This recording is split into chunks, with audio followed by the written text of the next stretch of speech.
Olá pessoal, tudo bem com vocês? Nesta nossa aula vamos tratar de um assunto muito bacana onde ele nos fala sobre as combinações simples. A combinação é um dos tipos de análise combinatória e a combinação existe quando a mudança da posição dos elementos não alterar o contexto geral da situação. Como assim? Imaginemos que eu tenho aqui 7 pessoas reunidas e eu quero separar dessas 7 pessoas um grupo de 3 pessoas. E aí, por exemplo, vamos supor que eu vá fazer isso sorteando 3 pessoas dentre essas 7. E aí, por ordem, eu sorteio a pessoa A, a pessoa B e a pessoa C. Nessa ordem, ok, sorteei 3, formou um grupo da quantidade que eu queria. Mas vamos supor que nesse mesmo sorteio a ordem foi mudada. Por exemplo, ao invés de ser na ordem A, B e C, eu sorteei a pessoa B, a pessoa A e a pessoa C. Reparem que as pessoas sorteadas foram as mesmas, só que a ordem que elas foram escolhidas é que foi diferente. Mas, de qualquer forma, embora elas tenham sido escolhidas de formas diferentes, o grupo é o mesmo, pois o grupo ainda assim continua sendo formado pelas pessoas A, B e C. Então quer dizer que, quando você muda a ordem de escolha, mas o contexto geral, o que aqui nesse caso trata-se do grupo das 3 pessoas, ele não se altera, isso é um exemplo de combinação. Como é que a gente faz então para calcular, de repente, a quantidade total de grupos diferentes que eu poderia formar dentre essas 7 pessoas? A fórmula que a gente utiliza para cálculo de combinações simples é C de NP, ou a combinação de N elementos tomados P a P é igual a N fatorial dividido por P fatorial, que multiplica N menos P fatorial. Traduzindo então, esse N sempre é a quantidade total de elementos que eu tenho, e o P é a quantidade de situações que eu quero. Como assim? Vamos voltar aqui para as pessoas. Se eu tenho 7 pessoas disponíveis, o N vale 7. Como dessas 7 pessoas eu quero um grupo de 3 pessoas, logo então o P é igual a 3, pois é justamente essa quantidade que eu quero tirar do total. De repente eu quero calcular qual é a quantidade total de grupos diferentes que eu poderia formar. Então vejamos. Eu tenho uma combinação de 7 pessoas tomadas 3 a 3. Logo, eu vou ter 7 fatorial dividido por 3 fatorial, que vai multiplicar 7 menos 3 fatorial. Daqui agora, eu tenho que fazer o quê? Eu tenho que eliminar os parênteses. E dentro dele, eu tenho uma subtração 7 menos 3, cujo resultado, logicamente, é igual a 4. O que vai acontecer agora em seguida? Nós vamos ter aqui o 7 fatorial dividido por 3 fatorial, que multiplica 4 fatorial. Entre 3 e 4, logicamente, o maior é o 4. Então, eu vou resolver ou escrever o fatorial de 7 até chegar ao número 4. Bem, como é que a gente escreve esse fatorial? Eu vou pegar esse valor e multiplicar por todos os seus antecessores até chegar ao número 1. Só que nesse caso, especificamente, eu não vou chegar até o número 1, eu vou chegar somente até o 4, pois é o maior valor que está aqui embaixo. E qual é o objetivo disso? É justamente eliminar esses dois valores. Por que eu consigo eliminar? Primeiro, porque eles são iguais. Segundo, porque ambos estão envolvidos com fatorial.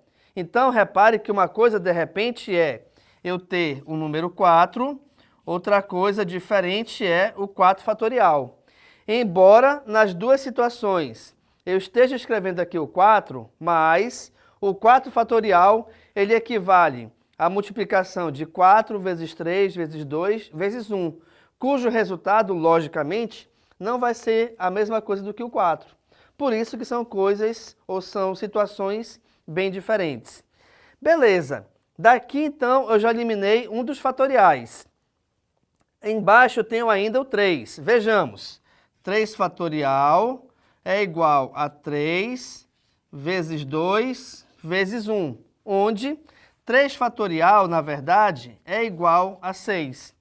E daí? E daí que, como 3 fatorial é igual a 6, eu posso também eliminar esse 3 fatorial com o 6 aqui de cima.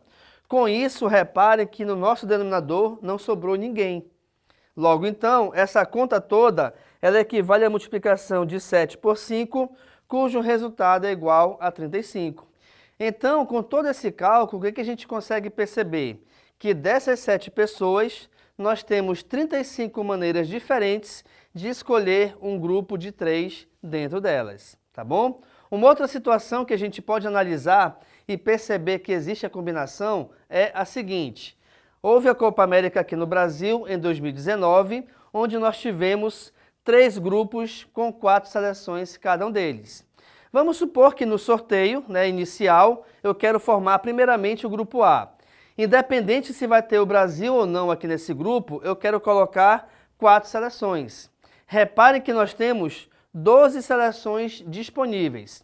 Se eu quero escolher ou quero verificar quantos grupos diferentes eu posso formar para o grupo A, no caso, eu vou ter o quê? Uma combinação de 12 elementos tomados 4 a 4, pois eu tenho 12 seleções, onde dessas 12 seleções eu quero tirar 4 para formar o grupo A. E para formar o grupo B, vai ser as mesmas 4 das mesmas 12? Não, porque a priori o grupo A já vai estar formado. Então, das 12, eu já escolhi 4. Logo, então, para o grupo B, eu vou fazer a combinação de 8 elementos tomados 4 a 4.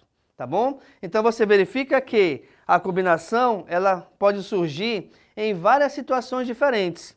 E você pode pensar também o seguinte, por que aqui nesse caso, especificamente, dos grupos da Copa América envolve combinação? Porque, independente do sorteio ou independente da ordem que eles forem escolhidos, o grupo continua sendo o mesmo. Como assim? Aqui eu tenho o primeiro grupo, Brasil, Peru, Venezuela e Bolívia. Vamos supor que essa ordem que eu falei para vocês, analisando da esquerda para a direita, seja a ordem de sorteio. E de repente, se eu trocar de posição o Brasil com a Bolívia, ou seja, escolhemos Bolívia, Peru, Venezuela e Brasil. Reparem que a ordem de escolha ela foi diferente, mas de qualquer forma, o grupo ainda continua sendo o mesmo, pois ele continua sendo formado pelos mesmos elementos. Em relação a isso, então, a gente sempre trabalha na combinação, com a combinação dentro da análise combinatória. Então, nessa aula, nós trabalhamos a combinação simples, onde eu te mostrei a fórmula da qual a gente consegue efetuar e calcular e determinar a quantidade de possibilidades dentro de uma situação qualquer. E te mostrei também a situação em que eu tenho uma quantidade N de pessoas e dessa quantidade eu quero formar um grupo de P pessoas. Além disso, nós vimos também que é possível trabalharmos a combinação dentro de algum evento esportivo, onde aqui nesse caso nós trabalhamos com a Copa América, que foi realizada no Brasil em 2019. Fique à vontade então para tirar uma foto aqui do quadro. Muito obrigado pela atenção e tchau!